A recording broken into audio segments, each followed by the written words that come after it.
Hello guys, Khan medical lecture channel में आपका स्वागत है। मैं सैफ खान, रजिस्टर्ड फार्मासिस्ट, फिर से हाजिर हूँ आपकी सेवा में। गाइस, आज हम आपको बताएंगे नमूनिया का पूरा इलाज। हम एलोपैथिक मेडिसिन से यहाँ इलाज बताएंगे, साथ साथ हम इसके कारण भी बताएंगे किस कारण से हो जाती है और क्या क्या लक्षण देखने को मिलते हैं। सारी जानकारी आपको मिलने वाली है। तो आप अगर मेडिकल के स्टूडेंट हैं, फार्मासिस्ट हैं या आप मेडिकल का कोई भी कोर्स कर रहे हैं तो ये नॉलेज आपके लिए काफ़ी ज़्यादा ज़रूरी है। इस वीडियो को आप अंत तक ज़रूर देखें। तो दोस्तों, पहले जान लेते हैं इसके कोजेस, कारण कि किस कारण से जो है नमूनिया बच्चों में हो जाती है। तो इसका दोस्तों काफ़ी सारे कारण होते हैं, कोजेस होते हैं, जिसमें सबसे पहला है फेनोमोकी एच इन्फ्लुएंजा बैक्टीरिया। दोस्तों, ये एक बैक्टीरिया होता है जिसका अजीब सा नाम है। तो इस बैक्टीरिया के संपर्क में जब बच्चा आता है, जब ये बैक्टीरिया बच्चे के अंदर चला जाता है तो उस कारण से भी नमूनिया हो जाती है। या फिर दोस्तों, क्रोनिक कफ के कारण, अगर बहुत ज़्यादा खांसी होती है बच्चे को तो उस कारण से भी जो है नमूनिया हो जाती है। या फिर कोल्ड, मतलब ठंड लग जाने से, अचानक बच्चे को बहुत ज़्यादा ठंड लग जाए तो उस कारण से भी जो है नमूनिया हो जाती है। या फिर अदर्स बैक्टीरिया, मतलब और भी कुछ ऐसे बैक्टीरिया होते हैं जिसके कारण जो है नमूनिया हो जाती है। और लास्ट में दोस्तों, कॉन्टैक्ट विद नमूनिया पेशेंट, बच्चा ऐसे इंसान के कांटेक्ट में आ जाता है जिसको पहले से नमूनिया होती है तो उसके कारण से भी जो है नमूनिया हो जाती है। अब बात कर लेते हैं इसके सिम्टम बारे में कि नमूनिया होने के बाद जो है क्या क्या सिम्टम देखे जाते हैं, क्या क्या परेशानियां होती हैं। तो दोस्तों, काफ़ी सारी परेशानियां होती हैं, जैसे कफ, खांसी होती है। फिर दूसरा है फीवर, बुखार भी रहता है इसमें। और तीसरा है ब्रीथिंग प्रॉब्लम, मतलब सांस लेने में दिक्कत होती है, सांस फूलती है। और उसके बाद है चेस्ट पेन, मतलब सीने में दर्द भी रहता है बच्चे का। जब खांसी होगी तो उसके साथ में सीने में दर्द भी होता है।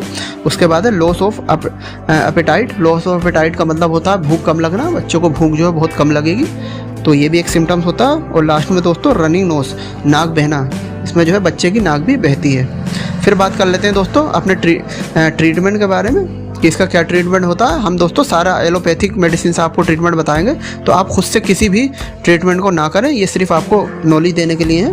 तो सबसे पहला हमें जो देना होगा इसमें मेडिसिन ओरल, वो देना होगी सोलविन कोल्ड सिरप। दोस्तों, ये सोलविन कोल्ड सिरप जो इप्का कंपनी द्वारा बनाया जाता है, ये दिया जाता है नमूनिया में। इसके अंदर पैरासीटामोल 125 mg होता है और फेनास्फेरिन होता है इसके अंदर 5 mg और क्लोरोफेरामाइन होता है इसके अंदर 2 mg। तो ये 3 कंटेंट से मिलकर बनता है, जो कि बुखार के साथ खांसी और ज़ुकाम को भी रोकता है।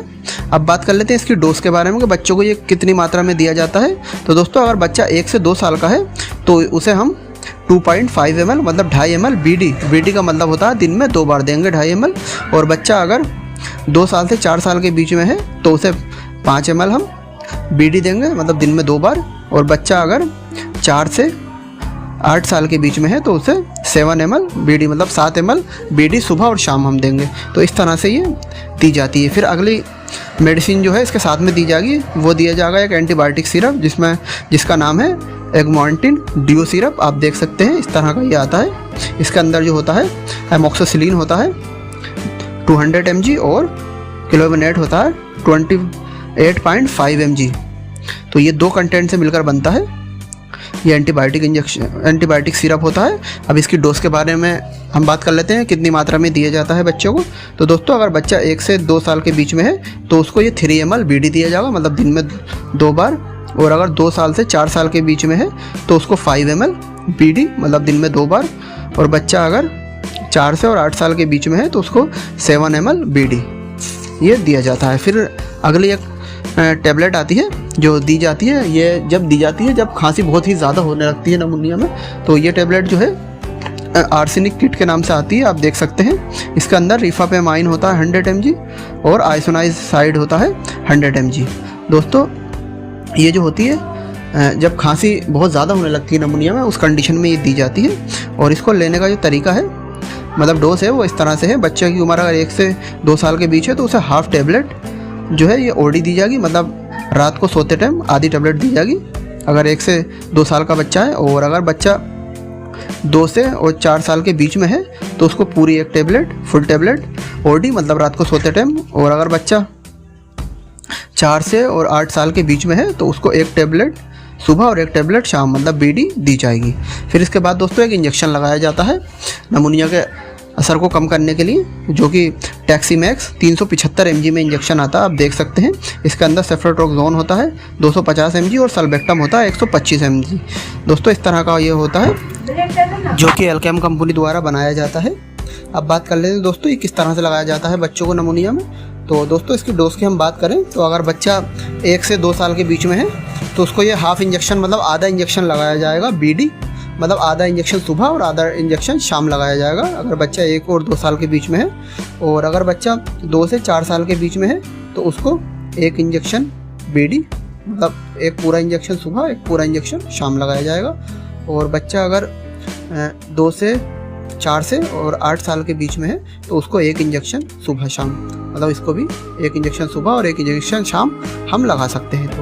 तो दोस्तों ये सारी हम मेडिसिन उसको देंगे।